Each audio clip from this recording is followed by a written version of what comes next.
یسألونک تپوس کوي دوی ستانا ماذا احل لهم چې سسیز حلال کړی شوی د دوی دپاره قلت ورته وی احل لکم الطیبات او حلال کړی شوی د تاسو دپاره پاک څیزونه وما علمتم او هغه چې تعلیم ورکړی وي تاسو من الجوارح د ښکار کوونکو شیانو نه مکلبین چې لګونکي تاسو د هغې تعلمونهن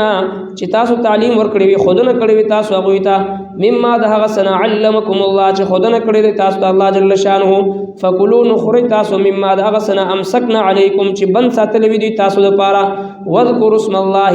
او یادوئ نوم د الله علیه په هغې باندې واتقوا الله یره کوئ د الله نه ان الله سریع الحساب. سورة المائدة آیت نمبر 4. أعوذ بالله من الشيطان الرجيم بسم الله الرحمن الرحيم يسألونك ماذا أحل لهم قل أحل لكم الطيبات وما علمتم من الجوارح مكلبين تعلمونهن مما علمكم الله فكلوا مما أمسكن عليكم واذكروا اسم الله عليه واتقوا الله إن الله سريع الحساب. صدق الله العظيم. دې سورۃ مبارکه ابتداء الله جل شانه د حلال او د حرام خوراک ذکر هغه شروع فرمایل او بیا د هغې په ضمن کې مؤمنانو ته د شعائر الله د الله د نښو د تعظیم حکم فرمایل او بیا هغه حرام څیزونه چې کوم مرداره دي او وینه ده د خنزیر غوښه ده او هغه حلال ذبیحه چې په هغې باندې د الله نه سوا د بل چا نوم واغشتلی شي د ذبحې په وخت کې او دغسې هغه ځناور چې د هغه عمرو زور کړی شوي وي او ووجلی شي یا د بره نه راغورځېږي یا په ښکر باندې ولګي او مړه شي د هغې د حرمت ذکر وفرمایل او بیا الله تبارک وتعالی د خپلو دریو عظیمو نعمتونو د لویو نعمتونو ذکر وفرمایل هغه ده چې ستاسو دین هغه مکمل کړی شو او دویم دا چې الله تبارک وتعالی خپل نعمت په تاسو باندې تمام کو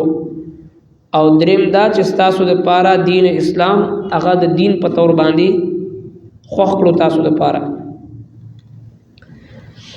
نننی چې کوم آیت مبارکه دی آیت نمبر 4 په دې کې الله جل شانه د هغې واقعي ذکر فرمایلی چې جناب نبی کریم صلی الله علیه وسلم ته یو ځل د جبریل امین علیه السلام د راتلو وخت پوره شو او جبریل علیه السلام رانغی د الله محبوب پیغمبر صلی الله علیه وسلم انتظار فرمایل خو بیا په خپل باندې د جبریل علیه السلام د تپوس لپاره بهر ووتو چې ولې رانغی چې ګوري جبریل علیه السلام بهر ولاړ دی او دننه تشریف نه راوړي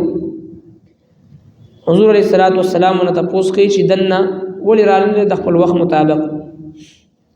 نو جبریل علیه السلام عرض کوي چې یا رسول الله منګه فرشتي هغه کور ته هغه کمرې ته هغه کوټې ته نه داخلېږو چې په کم کې سپی وي لہذا چې کله د نبی کریم صلی الله علیه وسلم د مبارک حجرې معاینه وکړې شو نو د سپی او بچې په یو ګوټ کې هغه پټه شوې وه او د هغې د وجه نه جبریل علیه السلام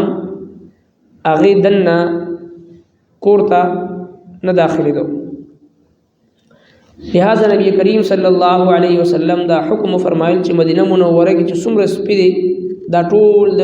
مړه کړی شي ختم کړی شي. نو بیا صحابه کرامو سه وخت بعد بیا رالل عرض وکړو چې یا رسول الله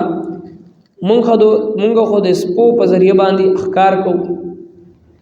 او زمونږ دپاره خو ډېر کار آمد دی مونږ ساتلی او مونږ د هغوی تربیت کړي او هغه مونږ له ښکار کوي. ځینې ښکار داسې وي چې هغه بغیر د سپي نه نشي کېدی. نو جناب نبی کریم صلی الله علیه وسلم بیا اجازت کو فرمایل چې تاسو په دې آیت مبارکه کې د هغې تفصیل راغی چې تاسو ته د معلم سپی یعنی تربیت یافته سپی هغه د ساتلو اجازت دی. او ورسره نبی کریم صلی الله علیه وسلم بیا د سپو د مړه کولو د ختمولو حکم هغه واپس واغشتو، هغه منسوخ فرمایل او بیا ارشاد فرمایل چې مالی وللکلاب، زما د سپو سره سویمه ده، هغه صرف دې دپاره یو وختي طور باندې یو حکم نبی علیہ الصلوۃ والسلام مبارک فرمایلو چې دې دپاره چې د خلکو زړونه د سپو مینه هغه ختم شي. د سپو د ساتلو چې کوم شوق دی د خلکو بلا وجه بلا ضرورت بلا عذر شرعي خلک ساتي، هغه عادت د خلکو ختم شي. یو ځای کې د یو سړی کور دی، بال بچ دی، ګډې ویزې دی او په شاړه کې په دشته کې کور دی، نو د بال بچ د حفاظت دپاره، د ګډو بیزو د حفاظت دپاره، د سامان حفاظت دپاره، د کور د څوکۍ دپاره سپی ساتل دا جایز دی، اجازت شته، گنجایش شته، ممانعت نشته دی. دغسې یو سړی معلم یعنی تربیت یافته سپی ساتي دې دپاره چې د هغې په ذریعه باندې مختلف قسم ښکار کوي، د دې هم گنجایش شته دی، دا هم جایز دی. البته صرف دې دپاره یو کور کې څوک سپی ساتي د شوق په طور باندې او هغه په کور کې دننه خصوصا نن سبا چې کم زموږ استاسو کورونه دی زیات نه زیات یو کنال کور وي او په کور کې چې د کو سپی دننه په چدیواري کې دننه اوسېږي، بیا کوټو ته هم دننه ځي راځي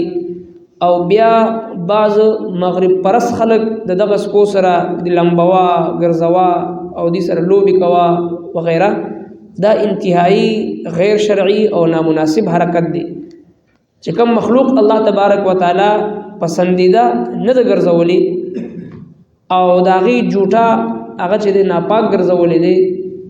نو بیا یو مسلمان هغې سره څرنګې چې دی هغه لوبې کوي، څرنګې په غېږ کې رانیسي، څرنګې د هغه ګنده نجس لعاب چې دی خپلو کپړو سره لګوي او څرنګې هغې سره الفت ساتي. حالانکه شرعاً د دې اجازت او گنجایش نشته دی، د شریعت په نظر کې دا یو ناپسندیده فعل دی. هر یو مخلوق چې الله جل شانو پیدا کړی دی یو خاص مقصد دپاره پیدا کړی دی، هغه مقصد حده پورې ساتل او هغه مقصد حده پورې استعمالول پکار دی. لا يدخل الملائکة بیتا فیه کلب او تصاویر. بل حدیث پاک کې جناب نبی کریم صلی الله علیه وسلم ارشاد فرمایي چې د هغه کور ته د رحمت فرشتې نه داخليږي چې په کم کور کې سپی وي یا په هغه کور کې تصویران لګېدلې وي. نو لہذا تصویران هم حرام دي او دغسې دا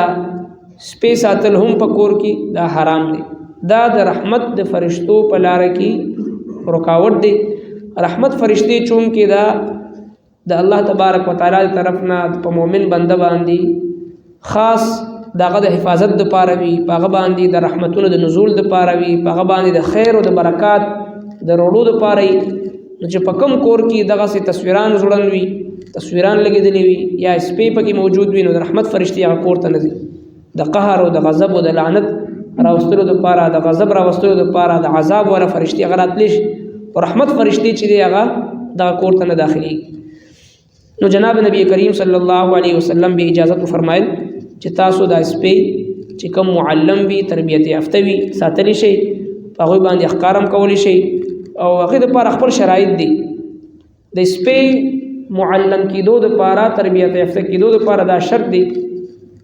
چې کله دی یو ښکار پسې ولګي هغه ښکار راونیسي او سیده مالک ته راورسوي، په خپله د هغې نه خوراک نه کوي. او دویم شرط دا دی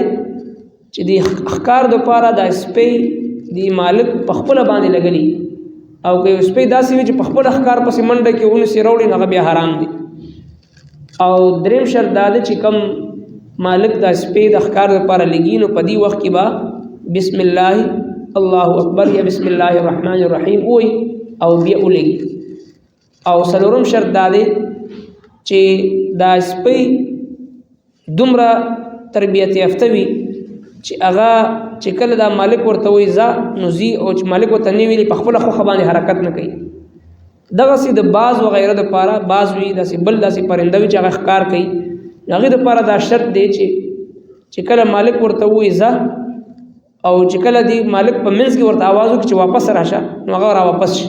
دا د د تربیت یافته کېدو علامت دی. نو لہذا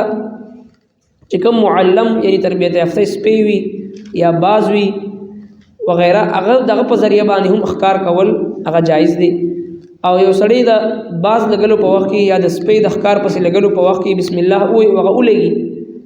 نو هغه چې کله د ښکار ونیسي او راوړي نو که په هغې کې سا باقي وي نو بیا به یې خامخا حلالوي، بغیر د حلالولو نه بیا جایز نه دی، بیا حرام دی، خامخا به یې حلالوي. او که بالفرض په راوستو کې د هغې نه سا وتوي نو بیا حلال دی، حرامېږي نه. ځکه د دې سپی یا د دې باز رانیول دا قایم مقام د حلالولو دی. د سپی رانیول یا د باز رانیول د ښکار لره داسې دی چې ګویا د مالک د سړی په ده باندې دا چاړه کېښودو، ځکه لګلو په وخت کې د بسم الله ویلی. او بیا الله تبارک وتعالی فرمایي چې کم تاسو په کورونو کې ساتلی دی تربیت یافته سپی دی، او چې کله تاسو د ښکار پسې لګئ نو په هغې په وخت کې تاسو څه کوئ؟ بسم الله وایي. یسألونک ماذا احل لهم، تپوس کوي دوی ستانه چې څه څیز حلال دی دوی دپاره. قل ته ورته احل لکم الطیبات، حلال کړی شوي د تاسو دپاره پاک څیزونه. وما علمتم، او هغه چې کوم تعلیم ورکړی وي تاسو من الجوارح د ښکار کوونکو شیانو نه، مکلبین چې لګونکي تاسو د هغې تعلمونهن چې ښودنه ورکړی وي تاسو هغوی ته مما د هغه څه نه علمکم الله چې ښودنه کړې تاسو د الله جل شانه. فکلو نو خورئ مما د هغه څه نه امسکنا علیکم چې بند ساتلی وي تاسو لره، یعنې دې ښکار چې کوم تاسو له بند وساتي او محفوظ تاسو ته راورسوي هغه تاسو خوړی شئ. واذکروا اسم الله علیه، او یادوئ نوم د الله په هغې باندې چې کله لګئ نو بسم الله ووایئ او د ښکار پسې ولګئ. واتقوا الله، یره کوئ د الله نه، ان الله سریع الحساب، بېشک الله جل شانه زر حساب اخیستونکی دی. دې آیت مبارکه نه بیا اجازت میلو شو چې تاسو د سپو په ذریعه ښکار کولی شئ، او که دا سپی تاسو لګئ نو بسم الله به ووایئ، او دا سپی چې راونیسي او تاسو ته ښکار راوړي دا ستاسو دپاره حلال دی. نو دې نه معلومه شوه چې دغه سپی دی یو ناپاک او نجس مخلوق دی، او چې کوم لوښي کې دی خوله وهي نو د هغې د شپږ پېرې د وینځلو حکم دی، او یو ناپسندیده ترین څیز دی چې په کور کې دننه په کوټه کې دننه یا په کور کې دننه د رحمت فرشتې هم د الله هغه دننه کور ته نه راځي. نو لہذا د الله تبارک وتعالی یو ناپسندیده مخلوق دی. هر مخلوق الله رب العالمین یو خاص مقصد دپاره پیدا کړي، او هر مخلوق سره د مؤمن بنده څومره تعلق ساتل دی هغه هم الله تبارک وتعالی واضحه کړې ده. نو لہذا ناپسندیده مخلوق دی، خو چې کله دې سره علم ورته حاصل شي، معلم شي، تربیت یافته شي، نو د هغې د خولې هغه ښکار هم جایز او حلال او پاکیزه وګرځي. او چې کله دا معلم شي، تربیت یافته شي، نو بیا د کور ساتلو قابل او اهل هم جوړ شي. او چې کله دغه سپی دی ناپسندیده ترین مخلوق دی، خو چې کله د علم نسبت ورسره راشي نو د هغې حکم بدل شي. نو معلومه شوه چې کله یو مسلمان علم سره نسبت راشي، انسان وي بیا مسلمان وي مؤمن وي، دغه په زړه کې چې ورځ ته ورځه د قرآن او د سنت علم ورځ ته ورځه زیاتېږي نو د الله رب العالمین په نزد باندې به دغه مرتبه څومره اوچتېږي. دې وجه نه الله رب العالمین ټولو نه وړومبي په مخ د ځمکه باندې خپل محبوب پیغمبر باندې چې کوم وحي نازل کړی دی نو هغه د علم دپاره دی. اقرأ باسم ربک الذي خلق خلق الانسان من علق اقرأ وربک الاکرم. ټول نه وړومبي حکم هغه د علم راغلی دی. نو معلومه شوه چې دا علم یو داسې فضیلت ولا شی دی چې کله د علم سره د سپی نسبت راشي، حالانکه ناپسندیده ترین مخلوق دی، خو چې کله په هغې کې علم راشي، تربیت وکړی شي او تعلیم ورکړی شي، نو بیا د هغه د خولې خوراک هم حلال شي، دغه ښکار هم حلال شي، دغه غاخونه چې کوم خوراک ته ولګي هغه یو مؤمن د پاره پاک حلال وګرځي قران کریم فیصله ده هغه کې دویم رائے نشي کېدی